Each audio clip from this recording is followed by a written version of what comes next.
Shalom bagi kita semuanya. Apa kabar teman-teman? Di sini saya akan membahas tentang melayani, pelayanan itu. Temanya pelayanan. Jadi di sini saya sudah menyiapkan 5 pertanyaan. Teman-teman boleh jawab juga dan saya juga akan menjawab. Yang pertama, apa sih arti pelayanan itu bagi teman-teman? Jujur bagi saya sendiri, Tuhan sudah lebih dahulu melayani saya. Dia mati di kayu salib menebus dosa saya. Jadi saya juga mau melayani Tuhan. Yang kedua, kenapa kita melayani? Jujur, kalau saya sendiri melayani karena saya memberikan hidup saya untuk Tuhan.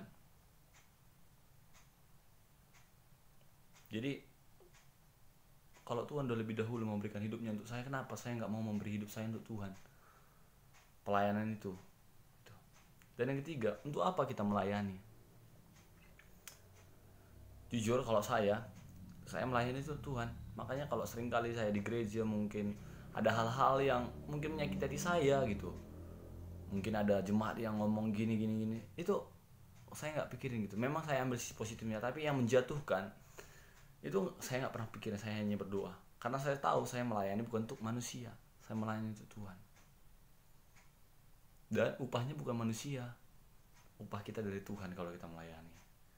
Dan siapa yang kita layani itu? Pertanyaan keempat, yang kita layani itu adalah raja dari segala raja. Aku mau tanya sama teman-teman, pernah nggak teman-teman ke ruangan kepala sekolah teman-teman atau ke ruangan dosen gitu? Itu gimana? Teman-teman pasti sopan kan? Jam berapa datangnya, sopan, bajunya gimana, celana keper, baju kemeja dan lain sebagainya. Ini kita melayani Tuhan teman-teman, yang lebih daripada dosen kita. Yang kelima, bagaimana kita melayani? Bagaimana melayani itu? Melayani itu nggak harus di mimbar, nggak harus main rebana, nggak harus main drum, nggak harus main musik. Dimulai dari yang tak terlihat sekalipun, yaitu berdoa. Itu dari sudah melayani teman-teman. Jujur saya memulai pelayanan itu bukan dari mimbar. Saya melayani itu mulai dari multimedia.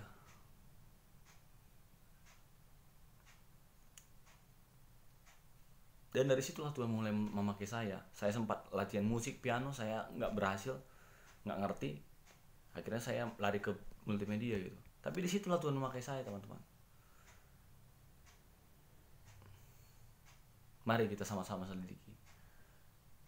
Lukas 7 ayat 36-50 begini dikirakan. Adalah kisah ketika seorang perempuan yang dikenal sebagai seorang berdosa menghampiri Yesus, membasahi kaki Yesus dengan air mata, mengelap dengan rambutnya dan meminyaki kaki Yesus. Lalu Tuhan Yesus berkata kepada Simon, jika ada 2 orang yang berhutang, yang seorang berhutang 500 dinar, yang lain 50, namun hutang mereka dihapuskan karena mereka tidak sanggup membayar, siapakah di antara mereka yang akan terlebih mengasihi orang yang menghapuskan hutang mereka? Yang akan lebih mengasihi adalah mereka yang paling banyak diampuni kesalahannya. Setiap kita yang sadar bahwa dosa kita terlalu banyak dan sadar bahwa Tuhan telah mengampuni kita secara cuma-cuma, akan mengasihi Tuhan Yesus lebih dan lebih lagi. Jadi kalau seseorang itu utangnya banyak, ada misalnya utangku 10 triliun tapi ada utangnya 1.000 rupiah, utangku dilunasi Tuhan tanpa bayar, otomatis aku dong yang lebih bersyukur gitu. Begitu yang dikatakan dalam Lukas 7 ayat 36-50. Jadi teman-teman, kita nggak utang lagi, nggak 10 triliun dibayar, tapi dengan darah Yesus kita dibayar. Ya masa kita nggak mau melayani Tuhan gitu? Layanilah Tuhan sekalipun sebenarnya kita tidak mampu, sebab Tuhanlah yang akan membuat orang lain kembali kepadanya. Bukan kemampuan kita yang dapat kita lakukan, adalah menyerahkan hidup untuk kita untuk Tuhan pakai. Mari teman-teman, pakailah hidup teman-teman.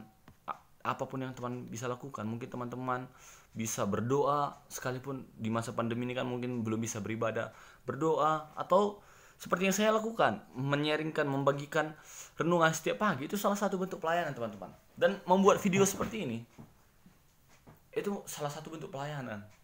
Karena pelayanan gak melulu bicara soal worship leader, gak hanya mereka saya teman-teman. Berdoa itu adalah pelayanan juga. Mari teman-teman, mulailah melayani Tuhan, karena Tuhan sudah dahulu mati di kayu salib untuk menebus dosa kita.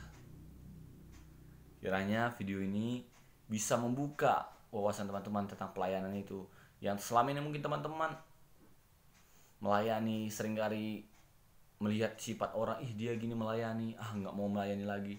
Fokus kita harus kepada Tuhan, teman-teman. Jujur dalam video live streaming gereja itu tidak saya minta sama sekali pakai uang paket dari gereja gitu. Padahal udah sempat ditanya. Karena memang saya sudah komitmen dari awal, saya mau melayani gitu. Sampai ada beberapa jemaat yang nanya, memang berat teman-teman, 150.000, 15 Telkomsel 1 bulan gitu sebenarnya. Berat sebetulnya.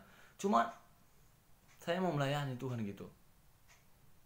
Saya percaya kalau Tuhan sudah pegang saya, dia akan juga perlengkapi saya. Dia akan lengkapi saya sampai akhir gitu teman-teman. Jadi mari melayani Tuhan. Dimulai dari hal terkecil. Mari kita berdoa. Kami bersyukur Tuhan, kiranya Tuhan video ini dapat memotivasi teman-teman yang menonton Tuhan. Kiranya mereka yang selama ini belum tergerak melayani-Mu Tuhan, mulai melayani-Mu dari hal kecil, baik itu berdoa Tuhan, men-sharingkan renungan yang mereka baca Tuhan. Gak usah malu Tuhan. Kiranya Tuhan yang jamah setiap hati mereka Tuhan. Terpujilah Tuhan. Haleluya. Amin. God bless.